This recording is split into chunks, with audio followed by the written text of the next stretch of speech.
Hola, ¿qué tal? Buenas tardes, mi nombre es José Mendoza Soto. Hoy les voy a hablar sobre la unidad 5, que trata sobre los procedimientos de mecanismos alternos a la solución de controversias en diversas materias de derecho. Aquí empezamos por la 5.1, que es lo que es la materia civil y familiar. Bueno, aquí pues se enfoca más a lo que es la familia. Bueno, la familia aquí pues es un elemento fundamental de nuestra sociedad. Aquí pues requiere la protección legal al igual que los individuos que integran o que justifican la existencia a este derecho. El derecho familiar también regula lo que son las relaciones de carácter personal, patrimonial, ya sea entre los miembros de la familia o frente a unos terceros. Aquí pues entra lo que es la Constitución Política de los Estados Unidos Mexicanos. Aquí reconoce y protege que todas las formas y manifestaciones de la familia sean una red social. O sea, se trata de una igualdad, garantizar a favor de las personas en un plano de igualdad y que tengan un reconocimiento absoluto, pues ahora sí que a los derechos humanos. Ahora, el tratamiento de estas legislaciones pues están dadas a un tema de derecho de la familia. Aquí puede variar el estado a otro porque las mismas han ido evolucionando tras transcurrido los años, entonces pues se tienen que ir adaptando a nuevas formas, ya que pues tratan de relacionarse con los individuos que conforman esta sociedad o lo que reconoce lo que es el respeto, ya que debe de darse y garantizarse a los seres humanos y a sus intereses. Ahora, en esta vida cotidiana, a medida que los relacionamos, pues los seres humanos nos damos vida o bien en hechos que tienen a nosotros mismos en acciones jurídicas, ya que a nosotros tienen lo que hacemos de manera consciente o inconsciente y que lo hagamos de una u otra forma, no exime que dicho a esto los actos produzcan consecuencias jurídicas. Entonces, aquí a continuación pues le voy a mostrar cómo es que debemos de tratarnos. A continuación también pues entra lo que es lo de las relaciones de las familias. Son reconocidas por el derecho mexicano. Aquí pues son lo que son el matrimonio, el divorcio, el concubinato, la prioridad, la paternidad, la adopción, la patria potestad y, aunque ellas puede ser en este ejemplo una tutela, se consideran sujetos de derecho de familia. Aquí pues pueden entrar todas las ya mencionadas. Ahora, aquí entre las principales de estos derechos y obligaciones son las que nacen para la familia, los alimentos, la guarda y custodia, entre otros. Aquí pues los órganos estatales y jurisdiccionales intervienen pues en las relaciones familiares como auxiliares en la observancia y aplicación de ellas. Aquí pues entra también pues lo que es el derecho a la familia. Aquí pues empieza por el matrimonio. El matrimonio pues es una de las bases fundamentales para tener una familia, y el cual es la unión legal de dos personas en el nombre de cónyuges, el cual en ellos consisten pues en realizar una comunidad de vida, de ayuda mutua y que tomen de manera libre y responsable una ayuda voluntaria. Aquí pues lo que nosotros hacemos es que tomamos las decisiones reproductivas que se ajustan a un proyecto de vida, y aquí puede incluirse la evolución de procrear o adoptar. De esa fase pues sigue lo que es el divorcio. El divorcio es cuando cualquiera de los cónyuges o ambos ya no desean continuar con esa relación, entonces promueven por la vía administrativa o judicial pues que resulte procedente la disolución del matrimonio. También pues el divorcio es que dejen aptitud a contraer otro matrimonio más adelante. De ahí pues el concubinato es lo que sigue. Resulta que es el conveniente a mencionar que es una figura que ha cobrado importancia en cuanto a reconocimiento del derecho de la familia, ya sea los derechos y obligaciones que derivan de esta. Esta figura del concubinato pues consiste en como ya lo habíamos mencionado, en lo que es la unión de dos personas, llamadas a los concubinatos para contraer matrimonio, sin impedimento alguno para contradecirlo. Aquí pues hacen una vida común de manera constante y permanente por un periodo de tiempo no determinado. Puede ser tal vez meses o años, ya dependiendo pues de ellos. No sería que los requisitos, los concubinos tienen un hijo en común. Luego sigue lo que es la filiación. Aquí en México es nuestro derecho, que destaca una figura importante. La filiación sigue siendo como un vínculo jurídico que existe entre dos personas que desciende otra por hechos biológicos o actos jurídicos. Entonces aquí la filiación proporciona que la identidad del menor implique las responsabilidades de guarda, custodia y educación. Entonces aquí pues se deriva en dos partes, en la paternidad y maternidad. Como consecuencia de la filiación, pues aquí hace referencia a la paternidad, la relación que se da entre padres e hijos. Entonces el hecho que la ley reconozca esto independientemente, los padres se encuentren casados o no en la garantía del legislador, pues tenemos que tener los derechos de igualdad y sujeta a condiciones que no atallen a los hijos. Ahora aquí tenemos además el reconocimiento de ellos. De ahí pues puede ser la adopción. La adopción pues es otra forma de la cual puede resultar la filiación. La adopción sustituye a la filtración del oxígeno, pues aquí ya como se le había dicho al origen adoptado, que deja de pertenecer a una familia natural y por tanto se extingue al parentesco de más integrantes de su familia. Entonces el adoptado tiene una familia adoptante, los mismos derechos y obligaciones de un hijo, que la ley establece que los requisitos para él sean legales. Entonces esto beneficia a los adoptados previa valoración psicológica y socioeconómica para los adoptantes. Ahora, la patria potestad es pues el derecho familiar que tenemos en esta institución jurídica. De la patria potestad es el interés público. Entonces aquí vale por el interés superior o no superior, ya dependiendo del desarrollo del menor. La patria potestad busca garantizar y proteger el desarrollo del menor en sus aspectos físico, moral y social, sin que guarde una custodia. Entonces aquí estas obligaciones tienen como de manera natural sobre los padres que ejercen la responsabilidad de ellos. Si no son ellos, pueden ser los abuelos también. Entonces, por lo tanto, pues es un conjunto de derechos y deberes que corresponden a los padres y de efecto a los abuelos, ya dependiendo aquí como lo señale la ley. También tenemos lo que es la guardia y la custodia, que es muy diferente, ya que en el caso de separación o de divorcio de los padres de los menores, conservarán la patria potestad y deberán cumplir con un tipo obligaciones parentales. Sin embargo, los padres pueden llegar a un acuerdo sobre cuál de ellos tendrá la parte pues de ellos.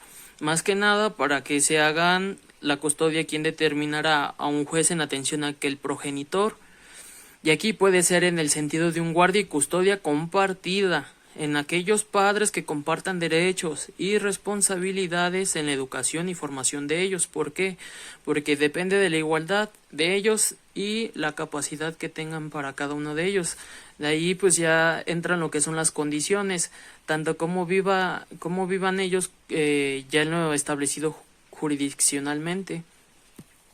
También pues tenemos en la base de la ley que los alimentos deben de ser proporcionales a la posibilidad del que debe darlos y a las necesidades que debe recibirlos. Entonces aquí la posibilidad del que debe darlos son del deudor alimentario, por virtud es su obligación, cumple al pagar los alimentos o al integrar a la familia. Al acreedor alimentario, sin embargo, la autoridad judicial. Entonces, tomando en cuenta las circunstancias del caso en particular, podrá fijar, pues suspender, cesar cuando se le dé la especie de previstos ante la ley. De ahí pues sigue lo que es la materia penal. La materia penal pues aquí se ubica dentro del derecho público. Todo el Estado interviene efectivamente en la solución buscando preservar el orden. ¿Por qué? Porque puede haber lugares públicos, entonces se necesita una paz para que ese lugar esté pues totalmente funcional. Aquí pues el derecho penal pues es el conjunto de normas jurídicas por medio de las cuales el Estado define las conductas o omisiones que constituyen a los árbitros. ¿Por qué? Porque así como las penas y las medidas de seguridad pueden sancionar a quienes la comisión de esos delitos, trataremos de forma general a todos. Entonces ahí entra lo que es el conjunto de normas que se definen para las penas y su aplicación. Entonces, en el Código Penal Federal Se aplica que toda la República los delitos del orden federal, delitos que se inicien, preparen o cometan más bien produzcan algún tipo de delito o que se cometan en el extranjero, están vinculados para que México prevé la obligación de extraditar o juzgar bajo ciertas condiciones a esas personas, ya que pues contra es de su personal. Cuando no hubiesen sido juzgados en el país que se cometieron, los códigos penales estatales se aplicaron para los delitos de estos códigos que se regulen en cada estado. Entonces digamos que no se van a funcionar igual como en la Ciudad de México. ¿Por qué? Porque en estos códigos se establecen disposiciones y en estas disposiciones relativas son a la descripción de sus conductas o omisiones que constituyen cada delito de ellos. Entonces aquí el delito pues es definido como el acto o omisión que culpa a los que atribuyen legalmente a una o varias personas. Los delitos también pueden ser instantáneos o permanentes o continuados. Los instantáneos pues son aquellos en el mismo momento que, por ejemplo, el homicidio o el robo. Los delitos permanentes pues ya son aquellos que culminan algún tiempo indeterminado, por decir el abandono o algo por así por el estilo. Ya lo que es los delitos continuados se cometen por uno mismo. El sujeto puede tener varias conductas aquí, ya sea contra su patrón, que no sustrae el total de la suma del día o que no se le pagó lo suficiente. Ese es un ejemplo. Luego entra lo que son pues los sujetos del común, la responsabilidad penal. Ahí se consideran autoridades o partícipes del delito, que son los que preparan el delito, los que lo realizan, los que llevan a cabo el éxito valiéndose del otro, o los que determinen solamente un solo método. Aquí también pues lo que dolorosamente presten a su ayuda para la comisión del delito y pues no se pueda procesar un resultado que cada uno produjo. Ahí pues no quedan igual. Entonces ahí las autoridades o partícipes de un delito son responsables en la medida de su propia culpabilidad. Y pues ya, pues ahí como se desarrolle cada persona o cada sujeto. Pueden ser menores también aplica en los menores. ¿Por qué? Porque en México existe lo que se llama la Ley Nacional del Sistema Integral de Justicia Penal. Aquí pues los adolescentes tienen una observancia en toda la República y son aquellos aplicados en adolescentes de 12 a 18 años. Entonces son quienes se les atribuye esa comisión por su conducta típica como delito de ley de penales. Luego entra el tema que es 5.3, que es la materia laboral. Aquí pues, por decir, aquí aplicamos lo que es el artículo 123 de nuestra Constitución Política de los Derechos Unidos Mexicanos. Constitución Política de los Estados Unidos Mexicanos. Aquí pues consagra los derechos y las garantías laborales. Aquí pues en México se encuentra federalizada y nuestro régimen laboral se encuentra en un certificado para disposición quien tiene la facultad de expedir leyes sobre el trabajo.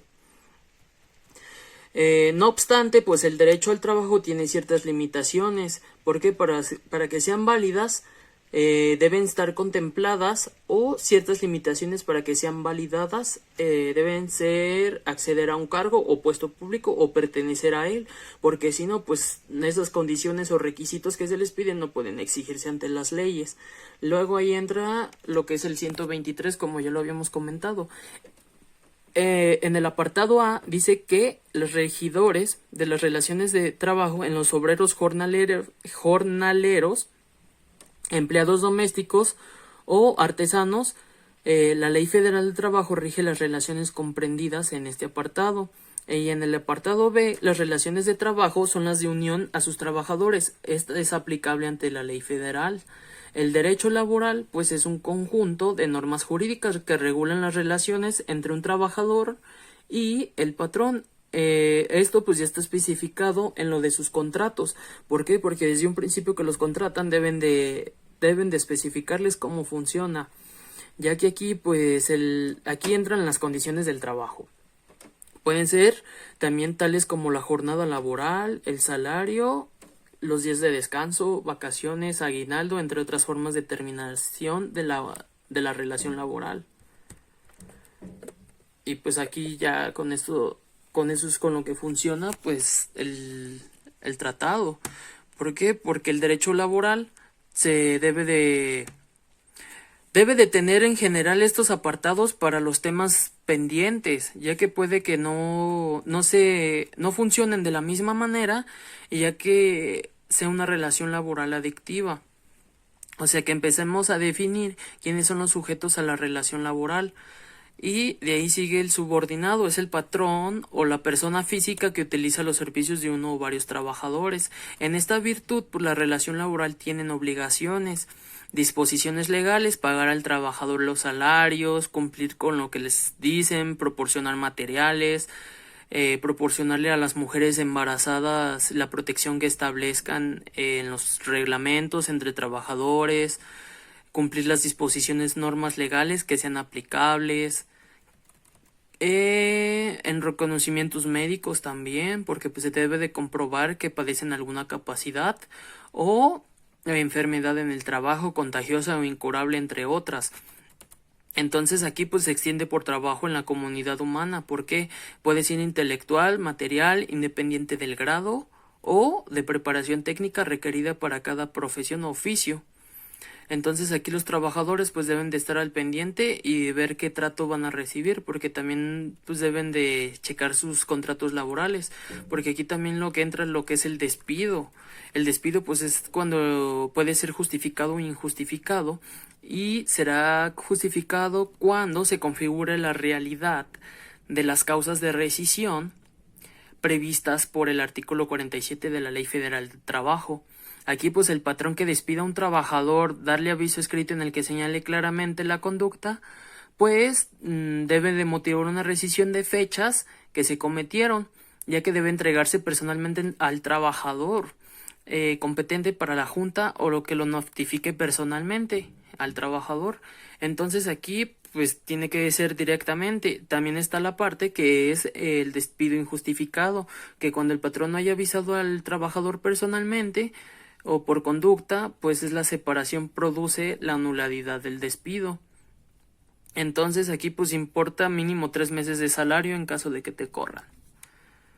Entonces la Ley Federal del Trabajo más que nada establece las disposiciones específicas y regulan a las coaliciones de sindicatos o huelgas.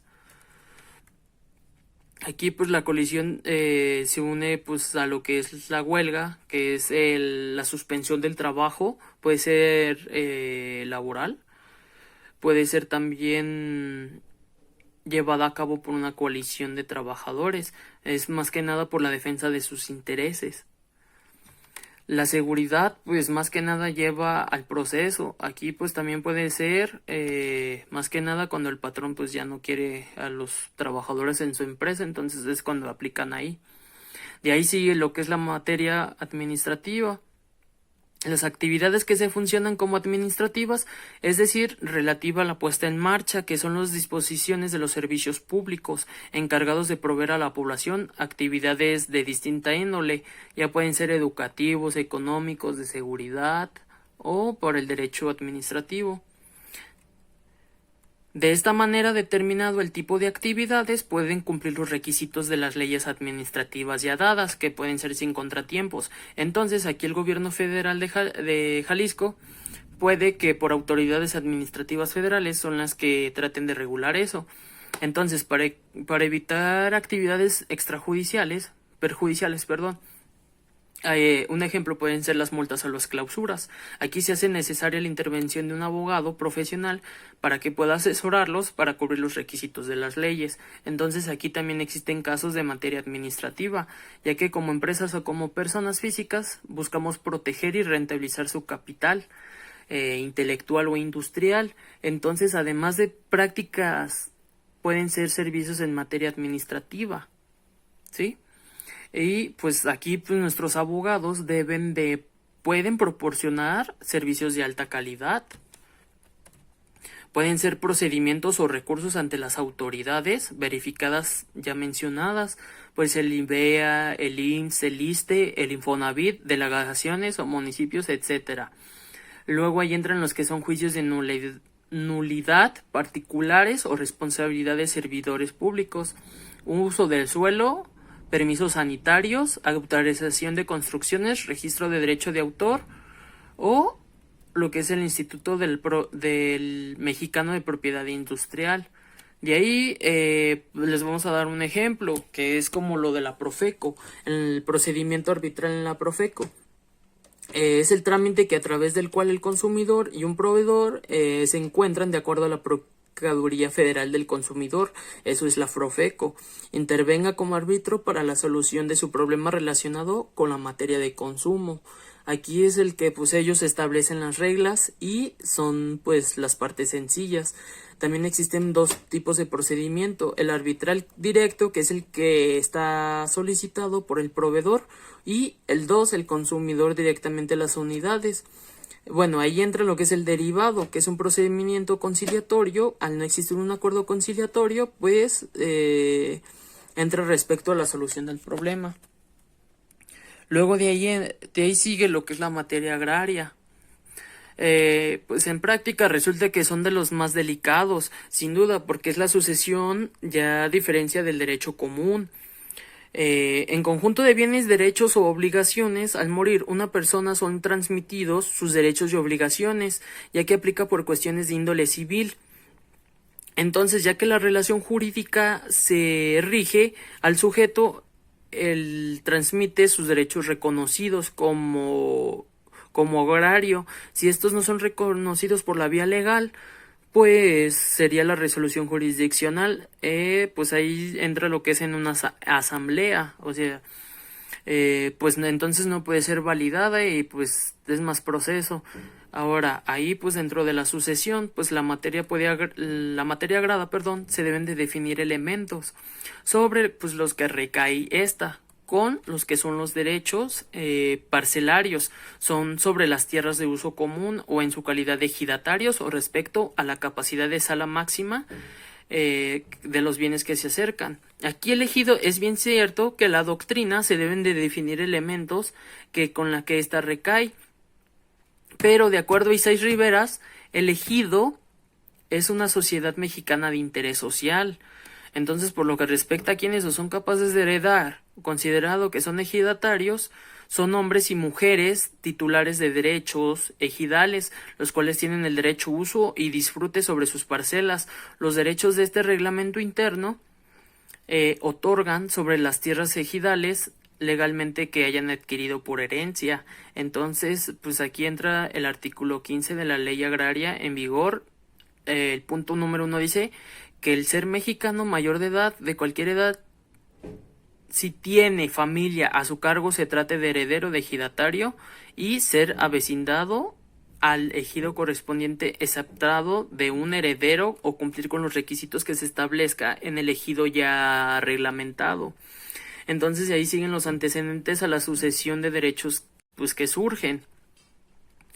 Aquí pues entran las leyes de 1942, posteriormente a la Ley Agraria de 1971, que estableció nuevamente la solución legítima de tener derechos a escoger entre una y otra, extendiendo así su decisión de testar la sucesión legítima para impulsar material legalmente o que sea establecido por la ley. También está el derecho sucesorio circunscrito. A eso se le puede transmitir a una sola persona, es la que reúne los requisitos particulares para ser un ejidatario. ¿Por qué? Porque esta libremente no opera ya que tenga una unidad de dotación y pues lo establece la Ley Agraria del artículo 17. Entonces, si el ejidatario quiere, pues puede poner más o ya solamente él para las futuras herencias. Luego sigue lo que es la 5.5, que es la aplicación de las MASC.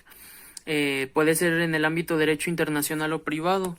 Entonces aquí en los derechos de los periodos 33 y 34, en el grupo de trabajo sobre arbitraje, avanzó que los temas se deben de conseguir en el caso particular, asegurar un proyecto de disposiciones legales y pues que sean presentados en cuestiones de trabajo.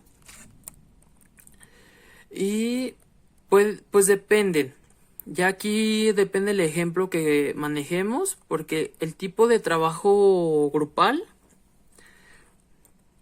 en el grupo del trabajo arbitral,